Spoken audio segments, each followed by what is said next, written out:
নবীজি বলেন কিয়ামতের ময়দানে আল্লাহ পাক রব্বুল আলামিন হাতের মধ্যে কিছু পাগড়ি নিয়ে আল্লাহ দাঁড়ায় থাকবে আর ঘোষণা দিবে, কই বাপ মারা? নবীর মা বাবা এসে কইব, আল্লাহ আমরা অমুক নবীর আব্বা, অমুক নবীর আম্মা। আল্লাহ বলবেন আমি কোন নবীর বাপ মারে খুঁজি না। হঠাৎ করে একজন হাফেজের বাবা, আলেমের মা আয়েশা কইব, আল্লাহ আমি অমুক হাফেজে কোরআনের মা। ও মালিক আমি অমুক হাফেজে কোরআনের বাবা। আল্লাহ পাক বলবেন আমি তো তোমাদেরকেই খুঁজতেছি। দুনিয়ার জমিনে তুমি বাবা সমাজের বিরুদ্ধে সিদ্ধান্ত নিছো, সমাজের 100টা ছেলের ভিতরে 99টা ছেলেই স্কুল কলেজের দিকে গেছে, বাপ মা ধইরা ধরে স্কুলে নিয়ে ভর্তি করছে, তুমি বাবা উল্টা দিকে রওনা দিছো মাদ্রাসায়। আমি আল্লাহকে খুশি করার জন্য সমাজের কত মানুষ কত কথা তোমাকে কইছে মাদ্রাসায় ভর্তি করো না, মাদ্রাসায় পড়লে সার্টিফিকেট পাবে না, চাকরি পাবে না, কেমনে চলবে, কেমনে খাবে, বউ ফালবে কেমনে, কত কথাগুলি তুমি বাপ মা শুনছো। এরপরও সমাজের কথায় তুমি কান দাও নাই। আমি আল্লাহকে খুশি করার জন্য সন্তান হাতে নিয়ে মাদ্রাসায় রওনা দিছো, কারণ তোমার দিলের ভিতরে ছিল রিজিক মানুষের হাতে না, রিজিক কার হাতে? আওয়াজ দিয়া কোন, আওয়াজ দিয়া কোন। দোকানে রিজিক দেয় না আল্লাহ দেয়, চাকরিতে রিজিক দেয় না আল্লাহ দেয়, ব্যবসায় রিজিক দেয় না আল্লাহ দেয়। আল্লাহ পাক কইব রিজিক আমার হাতে, রিজিক আমার হাতে। মানুষ পাঠানোর আগে আল্লাহ রিজিক পাঠাইয়া দিছে। এজন্য সন্তান দুনিয়াতে আসার আগেই দেখে আল্লাহ তার মার বুকে তার দুধ পাঠাইয়া দিছে। কোন তো সন্তান দুনিয়াতে আগে আসে না তার খাওয়ান আগে আসে? মার বুকে দুধ আগে আয়, সন্তান আইয়া দুধের খুঁজে না, দুধ তার আগে আল্লাহ রেডি রেখে দেয়। এজন্য আল্লাহ কইছে, বান্দা কোন রিজিকের টেনশনে তুই ঘুরোস, কোন রিজিকের টেনশনে তুই এত পাগল? আমি তো তোর রিজিক তুই দুনিয়া যাওয়ার আগেই ফাটাই রাখছি, একদম মার পেট থেকে নিয়ে মরণ পর্যন্ত কোথায় তোর কোন অবস্থায় রিজিক আসবে এটা তুই আসার আগেই আমি ফাইনাল করে রাখছি। আল্লাহ পাক তখন ওই মা বাবারে কইব, দুনিয়ার মানুষের কথায় তুমি কান দেও নাই, তুমি দুনিয়ার মানুষের কথায় তুমি পড়ো নাই, বরং আমি আল্লাহকে খুশি করার জন্য সন্তান নিয়ে মাদ্রাসায় আইছো। ওই দিন আমি আল্লাহ তোমরা মা বাবার উপর খুশি হইয়া ওই দিনই তোমাদের জন্য ফাগরি বানায় রাখছি। সন্তান ফাগরি পরব দুনিয়ায়, আর তোমরা বাপ মা ফাগরি পরবে পরকালে আখেরাতে। আমার ভাইরা বন্ধুরা যুবক, এজন্যই আল্লাহ পাক রব্বুল আলামিন হাসরের ময়দানে আল্লাহ বলবেন, বান্দা আমি তোমাকে মাফ করে দিব, কিন্তু একটা উসিলা লাগবে। এ বান্দা বল, দুনিয়াতে কোনো আলেমের মজলিসে তুমি বসছিলা কিনা? এতটুকু উসিলা যদি পাই আমি আল্লাহ তোমাকে এই উসিলায় মাফ করে দিব। দাকাইকুল আখবার নামক কিতাবের ভিতরে ইমাম গাজ্জালি রহমাতুল্লাহি আলাইহি এই হাদিস কানা এনেছেন। তখনই লোকটায় কইব, না গো মালিক মনে পড়ে না, দুনিয়াতে কোনো আলেমের মজলিসে বসছিলাম মনে পড়ে না, না গো মালিক মনে পড়ে না। আল্লাহ পাক বলবে, বান্দা তাহলে বলো দুনিয়াতে কোনো আলেমের সাথে এক দস্তরখানায় বৈশা জীবনে খানা খাইছো নি? এতটুকু উসিলাও যদি আমি পাই আমি তোমাকে মাফ করে দিব। আওয়াজ আসতে সুবহানাল্লাহ, আরেকটু আসতে, আরো জোরে সুবহানাল্লাহ। তখনও বলবে, না গো মালিক মনে পড়ে না, মনে পড়ে না। এইবার আল্লাহ পাক বলবে, তাহলে বলো এমন কোন ঘরে তুমি থাকছো কিনা যেই ঘরে আগে কোনো আলেম থাকতো? তখনও বলবে না মনে পড়ে না। আল্লাহ পাক তখন বলবে, তাহলে বলো তোমার কোন সন্তানের নাম কোন আলেমের নামে নাম রাখছো কিনা? এ বান্দা বল, দুনিয়ার জমিনে সন্তানের নাম কোন আলেমের নামে যদি নাম রেখে থাকো, এই উসিলাটা পাইলো আমি আল্লাহ তোমাকে মাফ করে দিব। এর যুবক এজন্য সন্তানের নামটাও অনেক বড় একটা নাজাতের বিষয়, খামখেয়ালি কোনো বিষয় নয়। মন চাইলাম নাম রেখে দিলাম না, উলামায়ে কেরামের সাথে পরামর্শ করো, উলামায়ে কেরামের পরামর্শ নিয়ে সন্তানের নাম রাখো। কারণ কিয়ামতের ময়দানে সন্তানের নামের উসিলাটাও নাজাতের উসিলা হবে। দেখো এ যুবক, ওই লোকটা তখনও কইব না গো আল্লাহ, মনে পড়ে না, দুনিয়াতে কোনো আলেমের নামে নাম রাখি নেই, নাম রাখার ব্যাপারেও আমি ছিলাম গাফেল। পরিবারের কথায়, বাচ্চার নানার কথায়, নানির কথায়, বাচ্চার খালার কথায়, খালুর কথায় নাম রাখছি, আলেম ওলামার পরামর্শ নেই, কোনো আলেমের নামে সন্তানের নামও রাখি নেই। আল্লাহ পাক বলবে, বান্দা তোরে তো আমি মাফ করতে চাই, কিন্তু উসিলা তো পাই না। এবার আল্লাহ বলবে, ফেরেশতারা ওরে জিগাও, দুনিয়ার জমিনে এমন কোন বন্ধু তার ছিল কিনা যেই বন্ধু আলেমদেরকে মহব্বত করত? দুনিয়ার জমিনে এমন কোন বন্ধু তার ছিল কিনা যেই বন্ধু রামপুর হাফিজিয়া দারুল কুনমা কোরআন কওমি মাদ্রাসায় আসা যাওয়া করত, মসজিদের ইমাম মুয়াজ্জিনের সাথে সম্পর্ক রাখত? এমন কোন বন্ধু তার ছিল কিনা যেই বন্ধু দারুল কোরআন মাদ্রাসার ছাত্রদেরকে বড় ভালোবাসত, মাদ্রাসার ছাত্র উস্তাদের খবর নিত?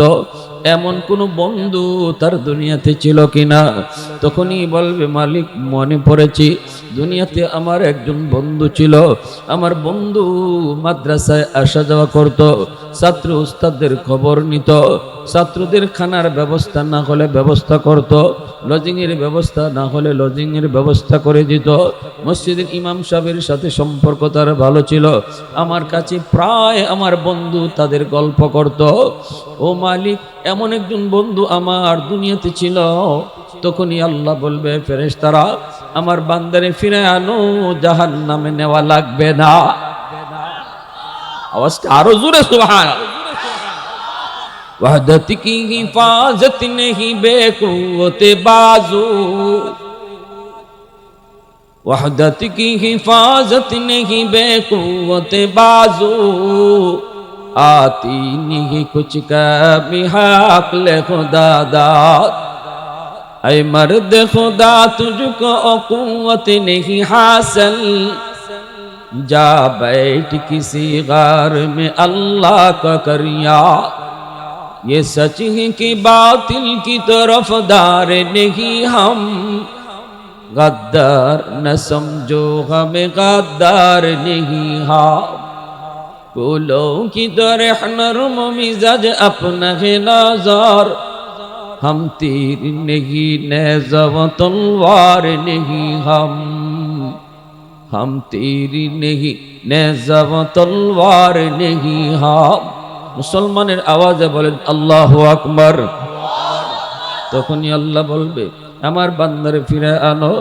দুনিয়ার জমিনে আলেম ওলামার সাথে তার সম্পর্ক ডাইরেক্ট প্রমাণিত হয় নাই, তবে ইনডাইরেক্ট প্রমাণিত হয়েছে, ঠিক না? সরাসরি না, কিন্তু বন্ধুর মাধ্যমে তার মহব্বত প্রমাণিত হয়েছে, ইনডাইরেক্ট প্রমাণিত হয়েছে, সরাসরি না। তবে একটু ঘুরাইয়া, এতটুকু ঘুরাইয়া মহব্বতকেও উসিলা বানায়া আমি আল্লাহ তার নাজাতের ফয়সালা দিয়া দিলাম। এ যুবক, এজন্যই শুনো, আল্লাহ পাক রব্বুল আলামিন কয়, ওয়া নুনাজ্জিলু মিনাল কুরআন মা হুয়া শিফাউন ওয়া রাহমাতুল লিল মুমিনিন। আল্লাহ পাক রব্বুল আলামিন কয়, কোরআন নাজিল করেছি তোমাদের জন্য শিফা বানায়া, কোরআন নাজিল করেছি তোমাদের জন্য রহমত বানাইয়া।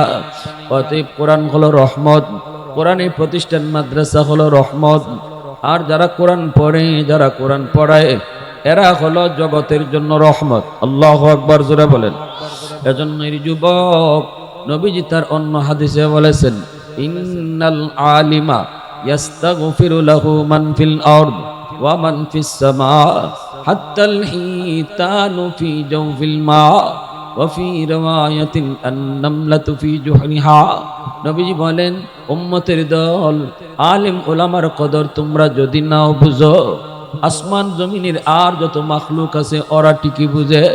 ছোট্ট একটা বাচ্চা মাদ্রাসায় পড়ে, হে তোমার সামন দিয়ে দুষ্টামি করে হাঁটে, তুমি দেখতেছো তার দুষ্টামি, কিন্তু নবী কয় সে যে দুষ্টামি করতেছে, এই দুষ্টামি করা বাচ্চাটার জন্য গাছের পাতাটাও দোয়া করে।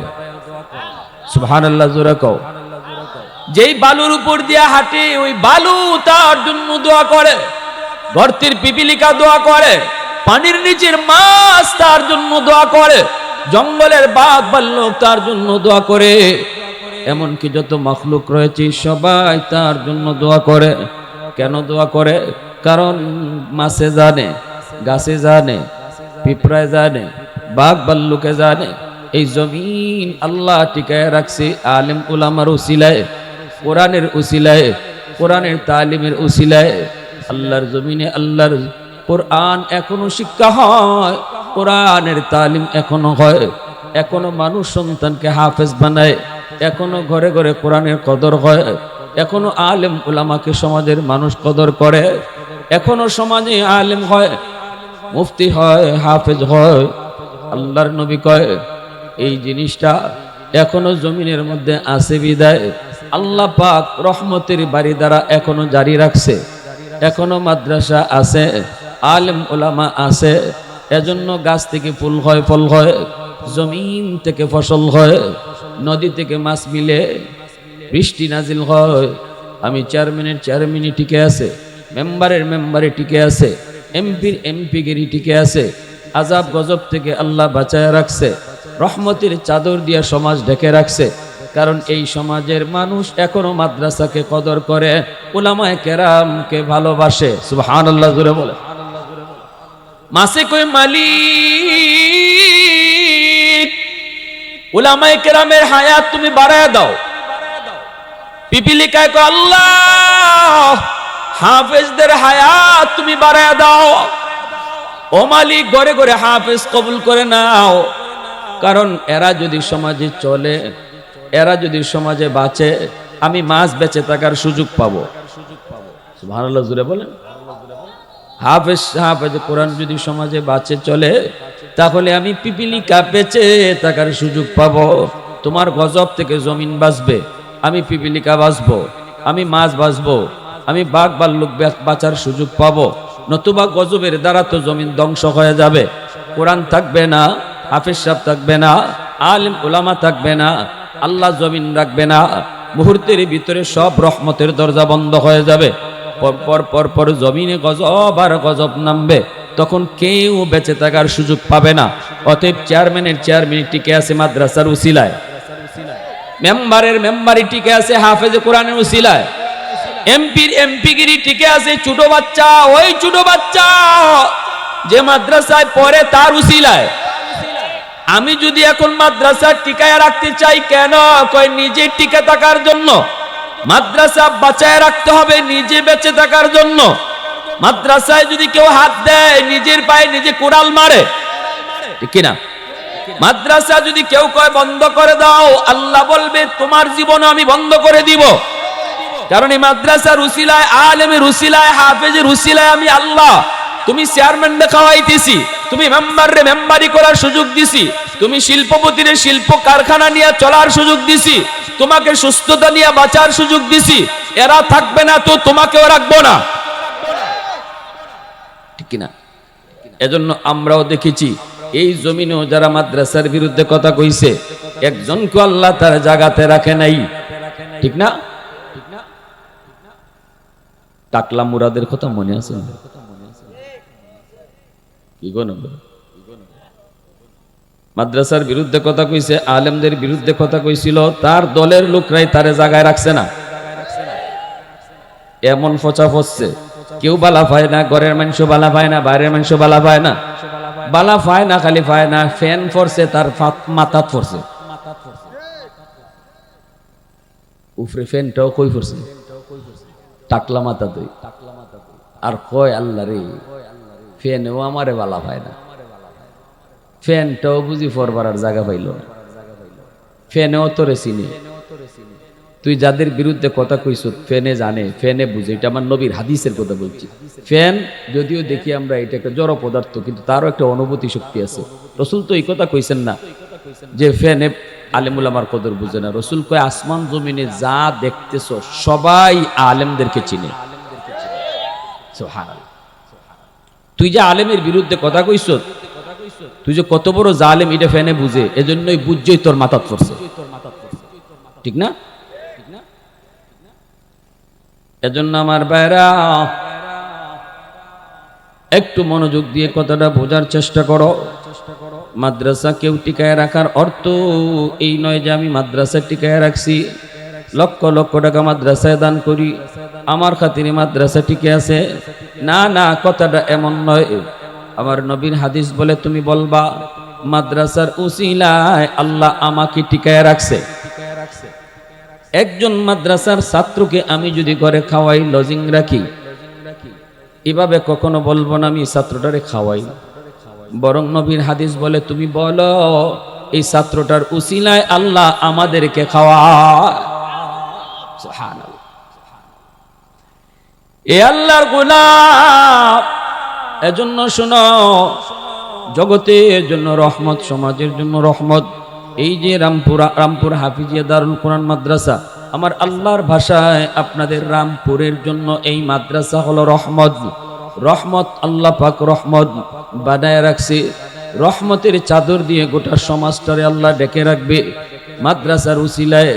কারণ সমাজের মানুষ মাদ্রাসাকে ভালোবাসে, মাদ্রাসাকে কদর করে, মাদ্রাসার সুখে দুঃখে পাশে থাকে, ছাত্রদেরকে লজিং রাখে, খাওয়ায়, সুবিধা অসুবিধায় পাশে থাকে।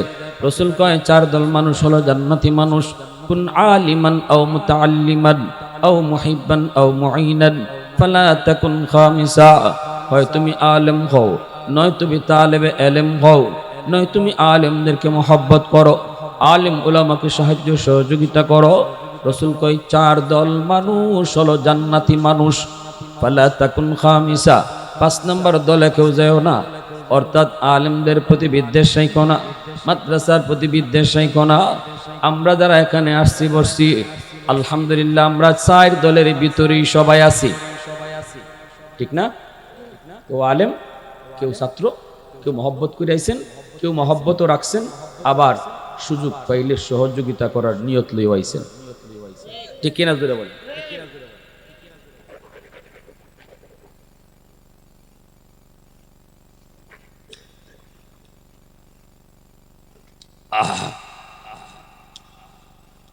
আমার ভাইরা বন্ধুরা জন্য বললাম, এই যুবক আমাদের সিলেটের নুরুদ্দিন গহরপুরি রহমতুল্লাহ গেলেই ময়মনসিং বেশি বেশি আসতেন বালিয়ার হজরতের কাছে, ঠিক না? আসরের নামাজ পড়ছেন সিলেট, মাগরিবের নামাজ পড়ছেন ময়মনসিং। কোন বিমানে আইতেন, কোন বিমানে যাইতেন? নবীর হাদিস কই আলেমদেরকে সবাই চিনে, সবাই জানে। এজন্য ওনার জিন্দেগি তালাশ করলে দেখা যায় কোনো বিমান নয়, জিন্নাতকে আল্লাহ তার তাবে বানিয়ে দিছিলেন। এই ময়মনসিং, এই সিলেট কোন বিমানে? কই আল্লাহর বিমানে।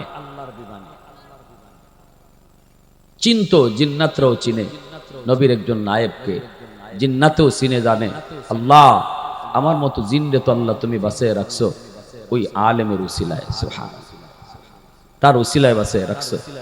সপ্তাহখানেক ব্যাপী তফসির হয় সোনারুঘাট হবিগঞ্জের আমাদের এলাকায়। বয়ান করলাম, গফুরি সাহেবের কথা আইছে, হুজুরা বলতেছে হুজুর গফুরি সাহেব যতদিন জীবিত আসলেন আমাদের এই তফসিরে বয়ান করছেন, আপনি যেখানে চেয়ারে বসা। উনি একবার বয়ান কইরা বলতেছেন যে আমি থাকবো আজকে, আমরাও রাখলাম। রাত 2টার সময় উঠে বলতেছে যে না আমি চলে যাব, ফজরের পরে আমার বুখারীর ক্লাস আছে, আমি ক্লাসে চলে যাব, আমি রাত্রেই চলে যাব। 2টার সময় এখন গাড়ি পাই কই, কেমনে হুজুরে পাঠাবো? আমরা তো টেনশনে, হুজুর এত রাত্রে তো গাড়ি পাবো না, পাঠাইমু কেমনে? হুজুর বলছি আমাকে পাঠাও, আমি বলছি আমি চলে যাব। হুজুরা বলতেছে হুজুরের পিছনে পিছনে আমরা ছুটলাম, হুজুর নিচে নামলেন, কেউ সাহস নেই সামনে যাওয়ার, লাঠি হাতে, একটু কথা বলনি বাড়ি শুরু করবে। আমরা পিছনে পিছনে ভয়ে কাঁপতেছি। মেইন রোডে যায় হুজুর দাঁড়ালেন, লাঠিতে ভর দিয়ে দাঁড়ায় আছেন। পুরা শহর নিঝুম, পুরা শহরটা একদম নীরব নিস্তব্ধ, কোনো আওয়াজ নাই, রিক্সা নাই, গাড়ি নাই, টাড়ি নাই, কিছুই নাই। কেমনে হুজুর এত রাত্রে তিনি যাবেন ঘরপুর? এত দূরের রাস্তা, প্রায় 2-2.5 ঘন্টা লাগবে। রাত 2টা বাজে কেমন করে যাবেন? আমরাই বা কেমনে পাঠাবো? আমাদেরকে তো হুজুর নিষেধ করছেন, আমি তো তোমাদেরকে বলি নাই পাঠাও, আমি বলছি আমি চলে যাব। দাঁড়ায় রয়েছি রাস্তায়, হঠাৎ করে দেখি একটা সাদা রঙের প্রাইভেট কার শা ডাকায়া হুজুরের সামনে হাজির। তাকায়া দেখলাম ড্রাইভারের মাথায় সাদা পাগড়ি, পরনে সাদা জুব্বা, মুখে সুন্নতি দাড়ি। আইসে গাড়িটা থামাইলো, সালামটা দিয়ে কই হুজুর গাড়িতে বসেন। হুজুরও টান দিয়া গাড়িটাতে বসলেন। আমরা তো সামনে যা দাঁড়াইলাম। ভাই তুই কে? করতে গাইছো তুমি? হুজুরে নিয়ে কই যাও? তোমাকে কোনোদিন তো আমাদের এলাকায় আমরা দেখি নাই। এই গাড়িটা তুমি কোন গ্যারেজে রাখো? কোত্থেকে তুমি আইছো? একটু ঠিকানাটা বলো। কোনো জবাবই দেয় না ড্রাইভারে। আমরাও গাড়ি সারি না, আমাদের তো একটু বোঝা দরকার আছে কই নিয়ে যায়। দুশ্মনও তো হইতে পারে, নিয়ে ক্ষতিও তো করতে পারে। আলেমুল আমার দুশ্মন আসেনি না নাই? জোরে বলেন। শাইখে কাতিয়া রহমতুল্লাহ আলাইহি আজকে দুনিয়ায় নাই।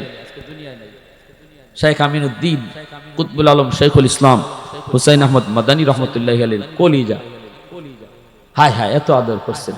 আমি যে মাদ্রাসায় পড়ালেখা করছি এই সিলেটের ভাটি অঞ্চলে, উনার কারণে কোনো গান বাজনা করাইতে পারে না, এক্সিবিশন হইতে পারে না, যাত্রা প্যান্ডেল হয় না। যেখানেই শুনে হুজুরে এখানে যাত্রা হইব, হুজুর গিয়া রাত নাই দিন নাই কেমনে হাজির হয়, কেমনে যায় কেউ কিছু বুঝে না।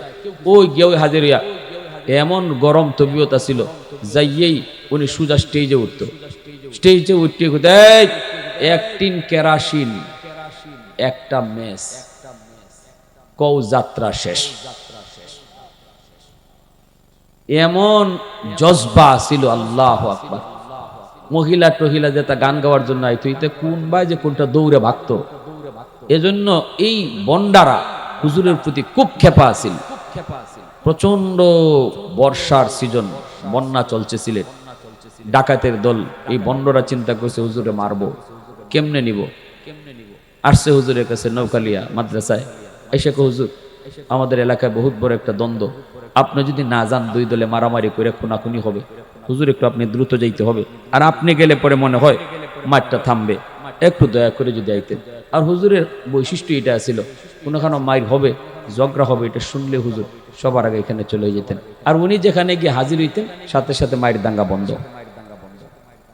হুজুর এখানে গেছেন, যাওয়ার আগে হুজুর বলতেছে ঠিক আছে চলো চলো চলো ভাই। আর কেউ কিছু না কেউ উনি নৌকায় উঠে গেছেন। সরল মন, মুসলমানের দিল। মুসলমান মনে করে মুসলমান কখনো মিথ্যা বলতে পারে না। আল্লাহর ওলি শাইখ কাতিয়া রহমতুল্লাহ আলাইহি ওনার কাছে আগে যে যাইয়া কথা কইতো এটাই বিশ্বাস করতেন। পরে যদি একজনে বলতো হুজুর আপনার কাছে আগে যে কথা কয়ে গেছে কিন্তু মিছা কথা কইছে, তখন লাঠি দিয়ে বাড়ি দিতেন। মুসলমান আবার মিথ্যা বলে কি করে? বিশ্বাসই হইতো না। মুসলমানই মিথ্যা বলতে পারে, এটা বিশ্বাসই করতেন না। নৌকা উঠলেন, ডাকাতের দল নৌকা নিয়ে রওনা দিল। বিশাল বড় সিলেটের হাওর, সুনামগঞ্জের হাওর। এই হাওরের মধ্যে নিয়ে হুজুর কই কই তোমরা নিয়ে যাইতেছো, এত সময় তো লাগার কথা না, গভীর রাত হয়ে গেছে, এখনো তোমরা নৌকা বাইতেছো, ওই গ্রামে তো এত সময় লাগার কথা না। মৌলবী চুপচাপ বইতো। নাউজুবিল্লাহ জুরে, আমরা মায়ের বাঙ্গাইতে আনি নাই, তোমার আজকে খুন করব, তোমার কল্লা কাটতে নদীর ফলাই যাবে। বিশাল বড় হাওর, পানি থই থই, কোন দিকে কোন গ্রাম কিছুই বোঝা যায় না, খালি পানি আর পানি। হুজুর বলতেছে তোমরা আমার মারতে আনছো বলে জি, কইতে আমার 2 রাত নামাজ পড়ার সুযোগ দাও। নামাজ পড়ো, জীবনের শেষ নামাজ পড়ো। বহু আমাদেরকে জ্বালাইছো। হুজুর 2 রাকাত নামাজে দাঁড়াইছেন, এর ভিতরে তুফান শুরু হয়ে গেছে। এমন তুফান, এমন তুফান। এখন ডাকাতের দল মনে মনে কয় নৌকা সামলাও তাড়াতাড়ি, যদি এই হাওরের নৌকা ডুবি খালি মৌলবী মরবে না, আমরাও মরব, কারণ কুল কিনারা পাবো না সাঁতরা। তাড়াতাড়ি করে নৌকা সামলাও। নৌকা সামলাইতে সামলাইতে ঝড় তুফানে হঠাৎ করে ওরাও দেখে নৌকা একটা ঘাটে লাগছে। কোন ঘাটে লাগা মাত্রই দেখা যায় কিছু মানুষ টর্চ লাইট নিয়ে আসতেছে। এই এত রাত্রে নৌকা কি রে, এত রাত্রে কিসের নৌকা? টর্চ মাইরা মাইরা সামনের দিকে আসতেছে, তাকায়া দেখে পুলিশ আসতেছে। আর যে ঘাটে গিয়ে নাম লাগছে এই ঘাটটা হলো সুনামগঞ্জ পুলিশ স্টেশনে গিয়ে লাগছে, থানার ঘাটে। ডাকাতের দল দিশেহারা হয়ে গেছে, ঘটনা কি? আমরা আসিলাম কোন হাওরে আর আইলাম কই? ডাকাতের দল আইসে দেখে হুজুর, হুজুরে তো ভালো করে চিনে, যেই মাত্র দেখছে হুজুর, হুজুর আপনি এত রাত্রে নৌকায়? সাথে সাথে ডাকাতের দল হুজুরের পা ধরে কয়, হুজুর জীবনের জন্য মাপ চাইলাম, আর জীবনে আমরা অন্যায় কাজ করবো না, তওবা করলাম। হুজুর সারা জীবন আপনি যেভাবে বলবেন এভাবেই চলবো, আপনি আমাদেরকে মাফ করেন। পুলিশেরা কয়, হুজুর এরা কারা আপনার পা পড়ে রইছে? হুজুর কয়, এরা আমার খাদিম, এরা আমার খাদেম। কই এরা ফাউফুল্ল করুন, খুব দুষ করছে খাদেম, সমস্যা নাই, চলো ভাই চলো। হুজুরের জীবদ্দশায় এই মানুষগুলা কারা ছিল কেউ জানতো না, সর্বদা হুজুরের খাদেম হইয়া পাশে থাকতো। হুজুরের মৃত্যুর পর এই ঘটনাটা এরা প্রকাশ করছে। সারা জীবন তারা এরকম আল্লাহর ভয় অন্তরে রেখে চলে গেছে। আল্লাহু আকবার। এজন্য উলামায়ে কেরামের দুশমনও আসেনি না নাই? হুজুররা কয়, আমরা তো এরকম প্রাইভেট কারের সামনে দাঁড়ায় গেছি, না রে ভাই তোমারে জাতি দিব না, একটু কও তুমি কে? বলা মাত্রই গহরপুরি সাহেব রাহিমাহুল্লাহ তিনি বলেন, এ তোমরা এরে কিতা জিগাও, এরে তোমরা কিতা জিগাও, এ কি জবাব দিব? এ কি মানুষ নি জবাব দিত? আল্লাহু আকবার জোরে কও। मैं तालिब मौला हूँ मेरे इश्क निराला,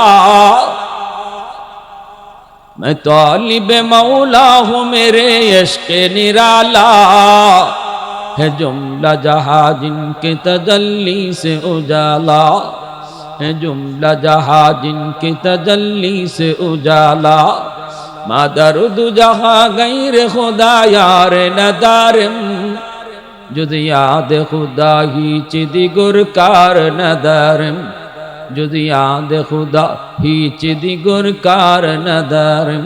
মুসলমানের আওয়াজে বলেন আল্লাহু আকবার, আর একটু জোরে আল্লাহু আকবার। এজন্য আমার ভাইরা বন্ধুরা বলতেছিলাম, নবীজি বলেছেন ছোট্ট বাচ্চারা মাদ্রাসায় পড়ে, তুমি দেখতেছো দুষ্টামি করে, কিন্তু এই ছোট বাচ্চাটাও যেই রাস্তা দিয়ে যায় এই রাস্তার আশেপাশের কবরের আযাব আল্লাহ 40 দিনের লাগে তার খাতিরে মাফ করে দেয়, যে কোরআন পড়তেছে। সুবহানাল্লাহ। ফেরেশতারা তার প্রতিটা কদমের পায়ের নিচে নিচে পর বিছায় রাখে। আমি আপনি দেখি তার পায়ের নিচে বালু, কিন্তু নবী কয়, আমি নবী বলতেছি তার পায়ের নিচে ফেরেশতাদের ডানা। সুবহানাল্লাহ জোরে বলেন। আমি আমার আপনার দেখাটা ঠিক না নবীর দেখা ঠিক? জোরে বলেন। আমার দেখাটা ঠিক না নবীর দেখাটা ঠিক? আমার রসুল কয়, না আমি রসুল বলতেছি তার পায়ের নিচে ফেরেশতাদের ডানা। আল্লাহ। এজন্য দুনিয়ার জমিনে তার মাথায় পাগড়ি পরাবে দুনিয়ার মানুষ।